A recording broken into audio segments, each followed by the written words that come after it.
Hola, reciban la más cordial bienvenida a la tercera sesión de la materia Contabilidad 1. El tema a tratar en esta ocasión es generalidades al impuesto conocido como IVA. ¿Alguna vez has escuchado hablar de este impuesto? ¿Te suena? ¿Lo has visto en donde trabajas? ¿Lo has visto en tu negocio? ¿No tienes la más remota idea de lo que se trata? ¿Conoces cuáles son las actividades que grava? ¿Las tasas? ¿Qué tipo de impuesto es? Si viene a sustituir a un impuesto, las dudas serán resueltos a lo largo del tema.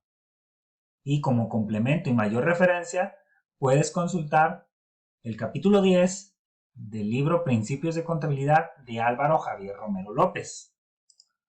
Comenzamos diciendo que es un impuesto que entra en vigor en 1908 al impuesto sobre ingresos mercantiles.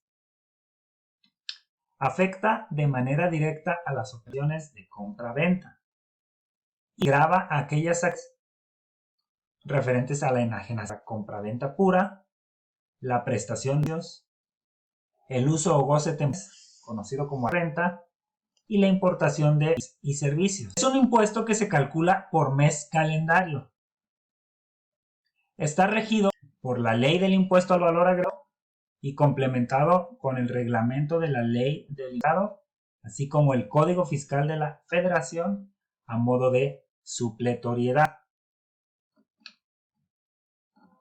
Se pagará a más tardar el día 17 del mes de pago, es decir, el impuesto a valor agregado que corresponda a pagar por el periodo de septiembre de 2020, lo que a más tardar el día 17 de octubre de 2020. Nota, este es el límite, lo pueden. También se complementará esta actividad con unos ejercicios que se dejarán a cabo al final del tema, en el cual ustedes determinen si hay un impuesto a cargo, si hay un impuesto a favor, qué hacer cuando sale impuesto a favor, crédito, solicito en devolución, etcétera, etcétera, etcétera. Con sus generalidades, ya comentamos que entra el 1 de enero de 1980 el impuesto mercantiles. En un principio era 10% tasa general y 0% los alimentos. En esta lámina pueden ver la línea evolutiva. A día de hoy, la tasa general de impuesto al valor agregado o IVA es del 16% y 8% en zona fronteriza. La misma ley del impuesto al valor agregado, en conjunto con otras leyes, especifica qué se denomina zona fronteriza de la ley del impuesto al valor agregado. A grandes rasgos existen tres tasas diferentes: tasa 8% en zona fronteriza y tasa 16% en el resto del país y el resto de las actividades. Y algo muy importante, no confundan tasa IVA 0% con IVA exento, porque incluso hay actividades con tasa 0 que se consideran gravadas y actividades no afectas al impuesto que afectan en una proporción para el cálculo de impuestos. Así que simplemente no confundan IVA 0 con IVA exento. Un ejemplo de IVA gravado a tasa 0, las exportaciones. Un ejemplo de IVA exento, la compra de alimentos siempre y cuando no hayan sido transformados o procesados. Me explico. Voy a la pollería y compro allí mi pollo entero que le quitan la piel y le parten los huesitos y ya, me lo traigo a mi casa y en mi casa lo cocino. Ese pollito que compré no va a causar impuesto al valor agregado. Por el Kentucky, en donde ya ellos compran el pollito y luego lo cocinan y le ponen aditivos y lo transforman, agregado. La misma ley especifica que alimentos, que bebidas y que cosas son no afectadas al IVA. Les recuerdo, consulten Ley del Impuesto al Valor Agregado, libro 10 capítulo 10 del libro Principio de Habilidad de Alba de Robles y resoluciones misceláneas. Aclaración importante. En 2019 se hizo la más reciente reforma de IVA. En ella, a grandes rasgos, incluía que a partir del 1 de julio se iba a trasladar el impuesto en aquellas personas que dieran ingresos a través de plataformas digitales, aplicaciones, llámese Netflix, Airbnb, Uber, Didi Food, Libre. Esa fue, digamos que la más reciente referencia en los servicios digitales. Se dice que el impuesto al valor agregado es un impuesto regresivo que grava el consumo y no la renta o ingreso de la persona.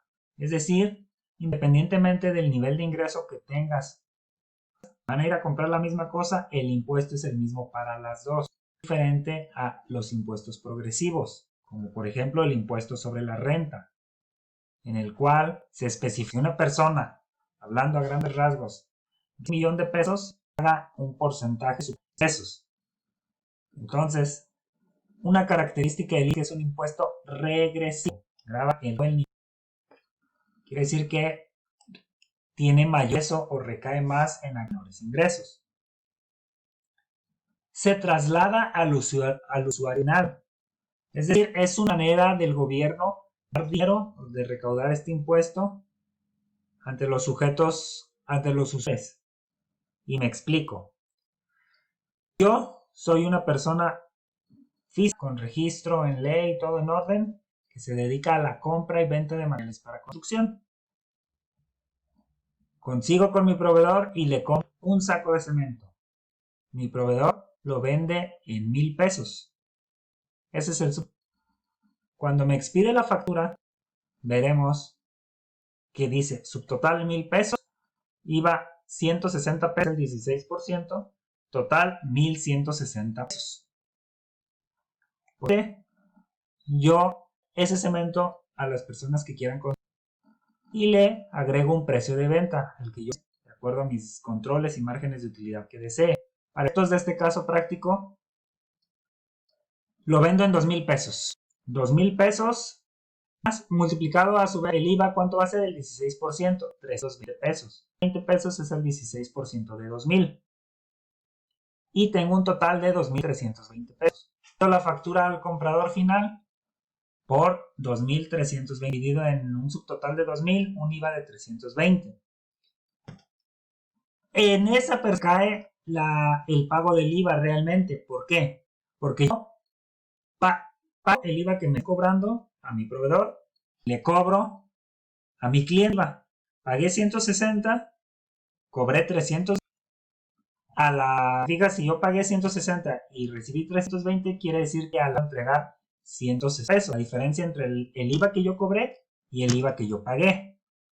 Si cobré 320 pesos de IVA y pagué 160 pesos de IVA, necesito subrogarle a la autoridad de esos 160 pesos.